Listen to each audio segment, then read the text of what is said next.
Hi everyone, I'm the voice of Itchy. Today we're at Cardiff Castle. Today I'm going to be showing you a tour of the castle. I'll also show you a tour of the surrounding area of it because the castle complex has two castles actually and a Roman military fort that's underneath that most people have no idea even exists. Cardiff Castle is located in the city center, so you can just walk to it. Entry is for free, not to the structures. You can pass through the structures just to view them, but you do need to pay to enter them.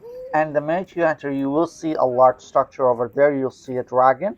When you do go inside the castle, be careful because it is very slippery and it's very high, but this is what the castle looks like. I'm glad I made it to the top, but this is before I enter the building itself. Okay, you get a really nice panoramic view of the whole area. And this is the first floor. There's still 2 or 3 more floors above because it's a weirdly built structure. I guess nothing symbolizes Wales more than this. Like, you have a castle in the background. It's pretty windy, but there's sunlight over there.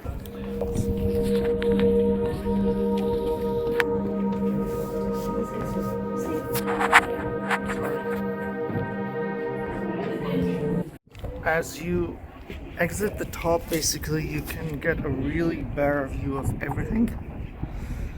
There's like a tour of the entire Cardiff area, and there's the mud down here. There's another level upstairs as well. We have the Millennium Stadium in the background over there. Yeah, by the way, they were not kidding. The stairs are really uneven, so be careful when you do climb up here if you ever visit. It's really windy up here. It's really windy up here. But yeah, this is the final part of the castle. And again, careful with your steps if you ever do climb up. Let's go inside. There is actually one more level that you can climb, which is cool to think about. Wow, those are amazing views. Alright, let's go upstairs. Sorry.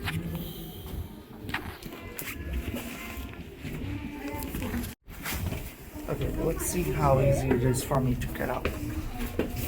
This reminds me of the Monument Tower climb in London. If you haven't seen that video, check it out. Okay, I have to go, guys. Given how narrow the whole path is, I was waiting in the last level for like 10 minutes straight. But it wasn't so bad. Oh, that's alright.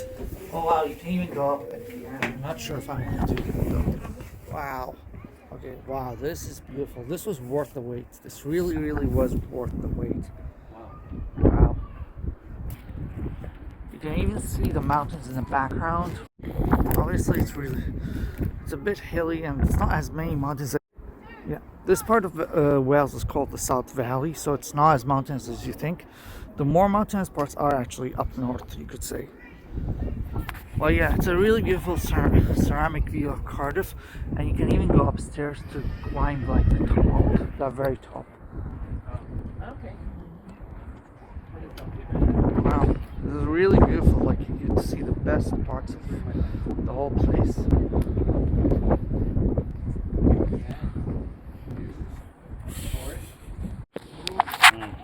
And there's the Cardiff Millennium Stadium that I mentioned earlier. But this is a really nice vantage viewpoint of it. Basically, that's how high we went up, even if it doesn't feel like it. And we're still going to go down another level, which is pretty cool to think about. Okay guys, and this is the last act of me leaving the castle. Wow, I am all castled out for one day. That was 2 hours, believe it or not. Or an hour and a half, I don't remember, but yeah, it's so cool to think about. Yeah, again, be very careful when you do go down here, so I will see you guys downstairs. Now, let's go to the Roman military fort underneath the ticket office. So, all you have to do is enter them. Once you buy the tickets, you just go downstairs. They will ask for your tickets, and this is an actual piece of the Roman wall. It's 2,000 years. If you turn right, you'll be able to see the Welsh Military Museum, and we'll look at the Roman military wall in a little bit because that is an actual piece of it. But first, let's look at the Welsh Military History Museum, because Wales as a country actually punches above its weight. It was involved in every single war in British history once the UK was unified as a country, anyways. And it was also involved in the Waterloo. Like, they played a massive role in the original Battle of World War, which is really interesting to think about. But this is some of the artifacts and the objects that you can see while you are there. You can actually get lost reading a lot of this stuff for hours on it. But I was just doing a quick sneak peek because I had a couple. Because at the time I wanted to see the castle and the other places. But yeah, those are British Challenger 2 pants. Yeah, Wales was even involved in World War II. That's what a modern Welsh military uniform looks like, which is really interesting to think about. And this is a bit of maps showing like a bit of where the Welsh army, well, that's part of the British army, was deployed throughout history. And it's pretty cool to think about. Discovered by accident in the 1920s, this was an actual Roman military fort, and it has a chariot structure to it. You'll see in a little bit. Stay tuned. This is really cool. This is an actual piece of the Roman wall, 2,000 years old, still standing. So, a cool fact actually, Roman cement is actually some of the strongest material in the entire world. It's so strong, it's still good even today. And we still don't know how the Romans made it, but that's how great their cement is, basically. And the cool thing is as well, if you like go back, you can see the entire timeline of it. They discovered this wall by accident in the 1900s. Okay, now I'm entering a section called the Chariot Wall. I wonder why it's called that.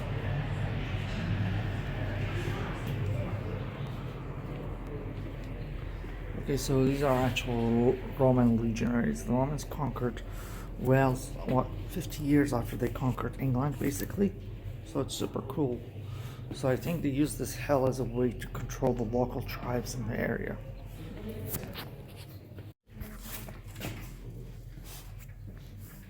Now you can actually buy an audiobook and it'll tell you the history about what's happening and why these guys came here. But this is, by the end of it, this is what you can see. Like, I don't, like, this is all authentic and all real. Like, it's showing, like, the soldiers who were in the fort.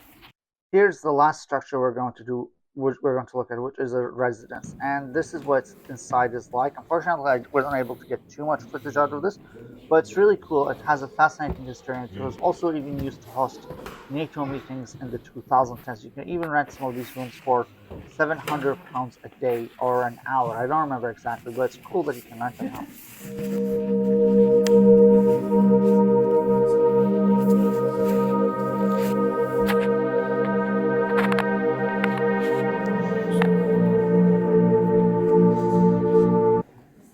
Now we're not done yet. If you go back and if you exit the castle area, let's see what's behind the castle, because there's a really beautiful park, and it's such a fairy tale like place as well. Like, when you think of fairy tales, this looks exactly kind of like a fairy tale, kind of like what you imagine England or Wales was hundreds of years ago. It's so beautiful how beautiful they preserved it. And there you can grill during the week. During the summer, you can actually grill inside there. And once again, let's see what the history says. The North Gate. It's interesting, actually. Like, this is actually the Welsh language, which is pretty cool to think about. Few sections of the bank were cut to reveal the Roman foundations. So this actually used to be a Roman fort a really long time ago. This is Cardiff Castle from the back. You can see how old the buildings are. I'm not sure like how much the sun affects it. I think you could even go through there. The Bute Park is all over there. So the castle is connected to Bute Park. Today was a really nice day. It was actually supposed to be raining, but let's hope it's not too much. I have new shoes. We go inside. I'm not sure if it's open. Yeah, it's actually not open. There are quite a few bugs here. Now, one cool thing about this place is there are actually supposed to be water taxis that take you to Cardiff Bay. So let's also see how real that is in a little bit. You have a bit of history here. If you're interested, I'll pause here carefully. This could be clean, by the way. But that's archaeological finds. The Swiss Bridge. I wonder why it's called the Swiss Bridge. Physical evidence of the bridge can still be seen here. Where to look? Okay. Let's go. Okay, the West Gate, restored in 1921. Wow, it's actually really nice. I'm not gonna touch it. Let's not get in trouble with the city government or anything like that. Right, let's go back. So we're gonna swing back all the way to the main part of the city, and then I just discovered something new. You can't actually leave the castle from here, like just go out. You have to go back all the way there. Thanks for watching, everyone. Hope you have an amazing time, and stay tuned because next week we're going to Cardiff Marina.